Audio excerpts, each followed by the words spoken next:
Jenkins.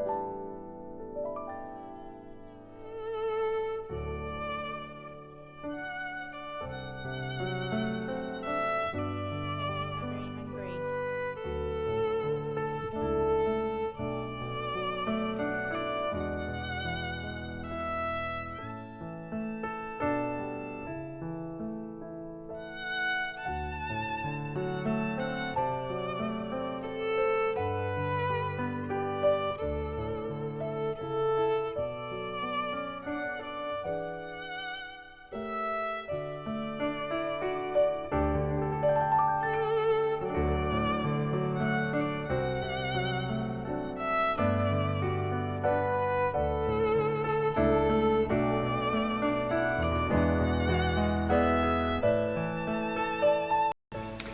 Hello, so I just want to share something that challenged me this morning. I know I've already made a video this week, but I didn't make any last week.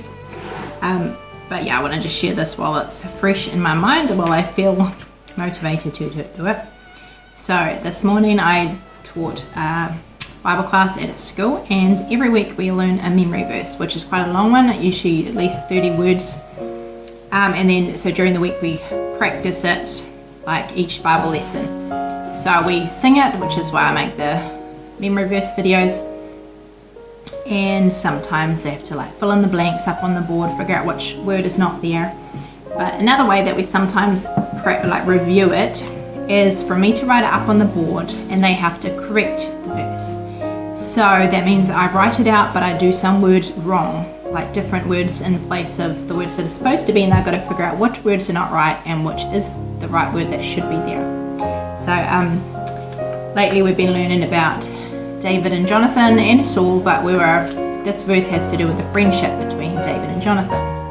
So I'm going to read it out, so I do not off by heart, but in case I remember it wrong. So the verses 2 are better than 1 because they have a good reward for their labor. For if they fall, the one will lift up his fellow, but woe to him that is alone when he falleth, for he hath not another to help him up. And I haven't actually made that one into a memory verse tune yet. So when I wrote it up on the board, I wrote things like 6 are better than 4, or things like that. But one thing that I did was, it says the one will lift up his fellow. And I wrote on the board, the one will push down his fellow. And the reason I do the words that they have to correct the verse is to make them think about what the verse actually says. But this time it actually made me think, because I thought, sometimes we do push down people rather than lifting them up. If somebody is struggling, we should want to lift them up and encourage them and help them.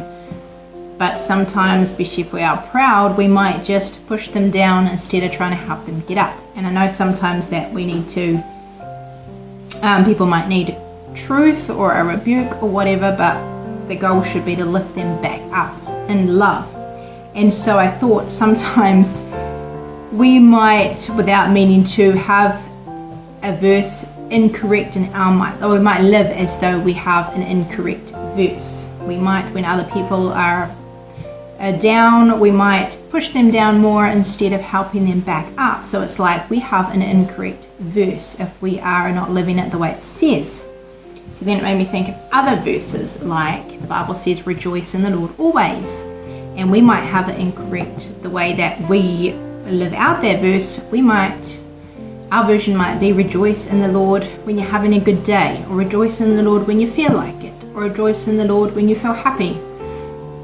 Or the other verses in that chapter is be anxious or careful for nothing, but in everything, by prayer and supplication, with thanksgiving, let your requests be made known unto God. And our incorrect version might be careful for some things, or pray about some things, or pray about the big things instead of praying about everything.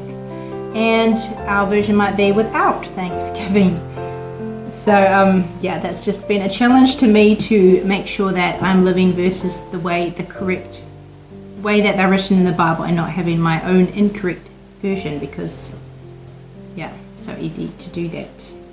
So another one is a simple one, the Lord is good. Sometimes our version may be, is the Lord good? If he's good, why has this not happened that should happen? Or why has he not answered my prayers yet? Or why does he let bad things happen? Whereas the correct verse is, the Lord is good. Or the other verse, all things work together for good. Our incorrect verse might be, some things work together for good. Or it might be, all things might work together for good. But the correct verse is, all things work together for good to them that love God, and so on. So it's a challenge for me and a challenge to you to make sure that you have your verses correct.